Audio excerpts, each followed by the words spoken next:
Okay, in this video I'd like to quickly sort of demonstrate sidechain compression in Ableton. A compressor, an audio compressor, is a device or a plugin that looks at the incoming amplitude signal and determines if it reaches above a certain threshold that you set. So the amplitude threshold is a parameter that is set on the compressor, and if the incoming audio signal is above that threshold, it decreases the amplitude of the signal by a certain ratio.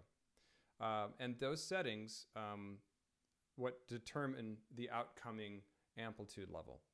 In sidechain compression, the stimulus of the compressor is coming from another sound source, not the actual sound that is in the chain of the plugin. So if it comes from an external source, like a drum loop, for instance, you can make a rhythmic compression happen upon the output signal of the sound. So for instance, if we look at my setup here, we have a normal sort of sounding synth here. If we look at the compressor that's on here, over here, you can see that there is no compression happening at this point. However, I have a drum loop going here that we don't necessarily hear the output of until I turn it up. However, that output will be sent to the compressor of my synthesizer here.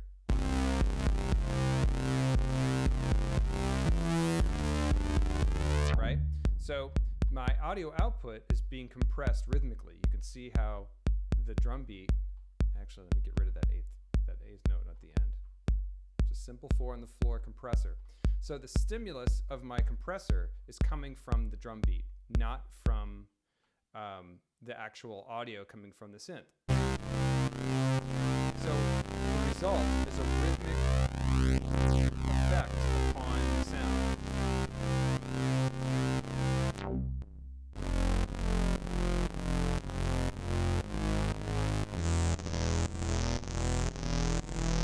And that can be changed according to tempo and whatever you'd like.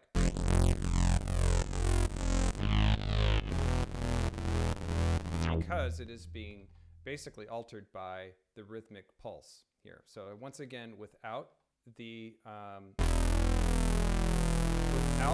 sidechain compression, adding it in.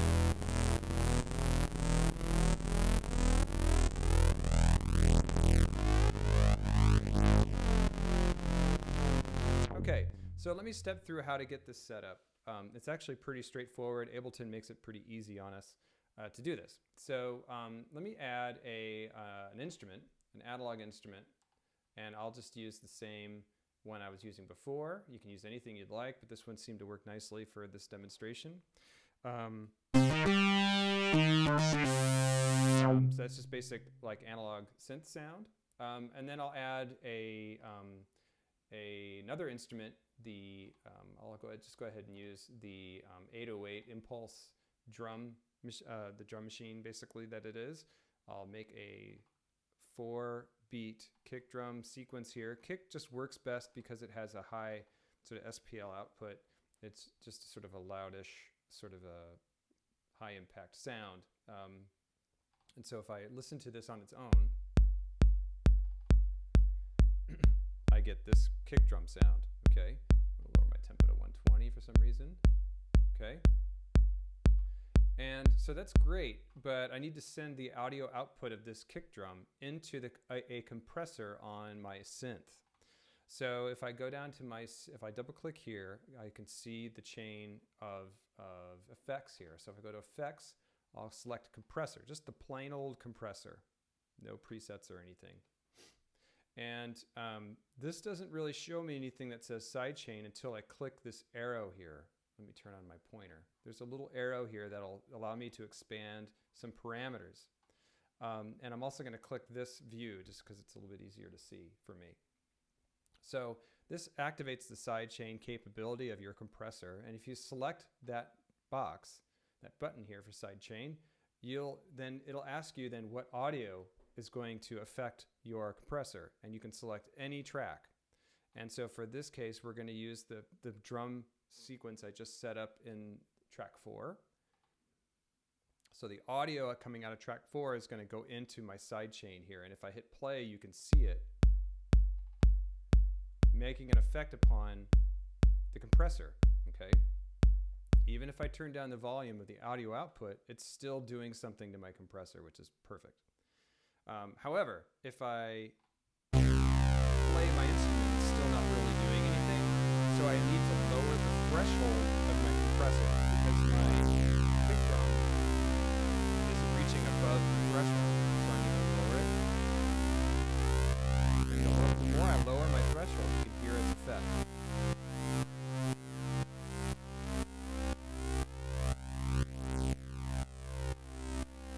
We can also basically change the severity of my compressor by increasing the ratio. So if I increase the ratio, notice that the line becomes more severe. I can lower the attack time to make it more abrupt. I can basically change the way that the compressor behaves by changing the attack and release time. And finally, any compressor will lower the amplitude of your incoming signal. It's what it does, right? So you may want to increase the output gain. There's always a makeup gain or an output gain setting that'll allow you to lift up the amplitude output of your sound. So notice that it kind of became quiet as I apply the compression. So let me take it out of the chain. Right, it's much more live sounding. But if I apply the compressor, I need to increase the output gain and make it go back to where it kind of was. So I'm going to increase it by maybe 6 dB, kind of a lot.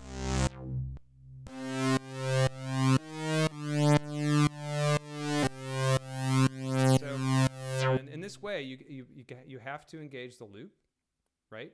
That is going to go into your compressor, or else it won't work. It's also worth noting that you don't need to hear the audio output of your drum loop. You just need to hear its effect upon the compressor. All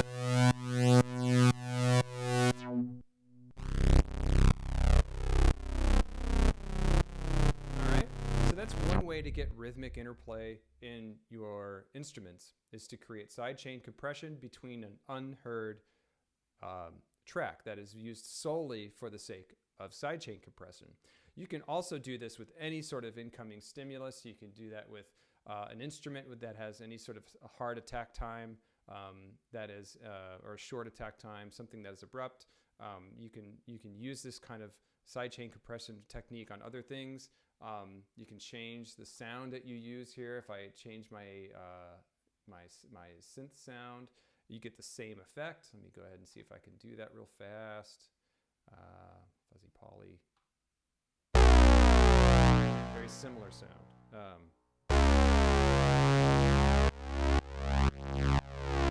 Right? That's a very different sound, but I changed the patch. It doesn't change the compression. Okay, so give that a shot. Let me know if you have questions.